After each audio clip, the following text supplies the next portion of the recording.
Hi everyone, this is Jess Findlay. I'm a professional nature photographer from Vancouver, British Columbia, Canada, and today I thought I'd talk to you guys a little bit about the two cameras that I use, the Canon 5D Mark III and the Canon 7D Mark II.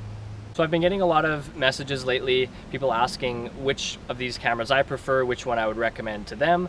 So today I thought I'd talk a little bit about the pros and cons of each of these cameras and how they actually apply to us nature photographers. Alright, so first up is the Canon 5D Mark III. This is a full frame camera, and what that means is when comparing these two cameras, this actually gives you more than 2.5 times greater surface area on the sensor itself. So even though they compare when looking at resolution, they're only marginally different. This one's in fact giving you a lot bigger pixels, and in turn that's giving you better image quality overall, and specifically what I've seen is better color rendition on this camera. So this one definitely gets high praise for its low light performance. This camera I have no issue taking up to ISO 3200, ISO 4000 when I'm shooting in dim lighting conditions or when I'm shooting action. So definitely if I'm going to be shooting here in the rainforest or if I'm going to be shooting around dawn or dusk, this is the camera that I reach for. Something else I really like about this camera is the dynamic range. Oftentimes when I'm faced with a very high contrast scene, I can take a single frame, I can bring down the highlights and push up the shadows in post-processing and equalize that contrast. And that's not really all that possible to do with a 1.6 crop camera or any cropped camera really without starting to introduce excessive amounts of noise. Next up is the Canon 7D Mark II. Unlike the 5D Mark III, this is not a full frame camera. This is an APS-C size sensor camera, which means basically that it's cropping in 60% on the sensor, which in one way is not the greatest as you're actually losing some image quality given that the pixels are smaller, but you're actually getting 60% more focal length. When you think about it, if I'm shooting with my largest lens, a 400mm lens, I'm actually getting 640 millimeters of effective focal length. So when I'm shooting small birds or subjects that are skittish, subjects I might not want to get so close to, it's without a doubt the better option. One of the coolest features of this camera, you guys have got to take a listen.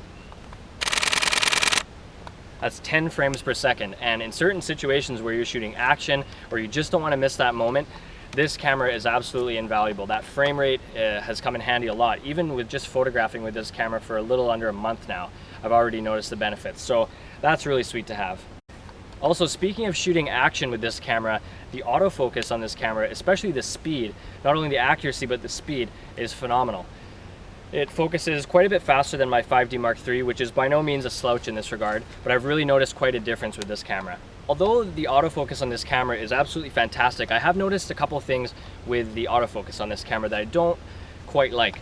And that is when I'm using the center autofocus points, it's fine. The acquisition is great, the speed is great. However, when I go to move my focus point out from the center cluster to some of the outer lying focus points, I find that the accuracy and the speed of the autofocus drops off significantly. One more thing to touch on with the autofocus on this camera, and that is that you can actually use servo focusing while shooting video on this. So instead of having to track your subject using the manual focus ring, the autofocus will actually track a moving subject for you while you're taking a video clip.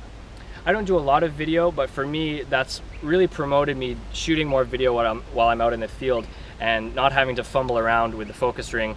I'm not particularly good at sort of operating the focus, especially with large telephoto lenses when you're introducing a lot of shaking when you're touching the lens and things like that. So that's been great. Alright, so having said all that, I would say that the camera that I would keep if I could only have one camera would be the Canon 5D Mark III. There's something about the low light performance, the extended dynamic range, and the overall amazing image quality of the full frame camera that you just can't argue with. The 5D3 definitely comes out on top for my applications, and this would be the one that I would choose to stick with. If you're more into strict bird photography or wildlife photography, you're not doing a lot of landscape, you're not really shooting things in a sort of wider perspective. If you like closing in on your subjects more and getting tight portraits and close-up images, this is going to be the camera for you. If you didn't have that 60% more focal length, you're in turn having to get 60% closer to your subjects.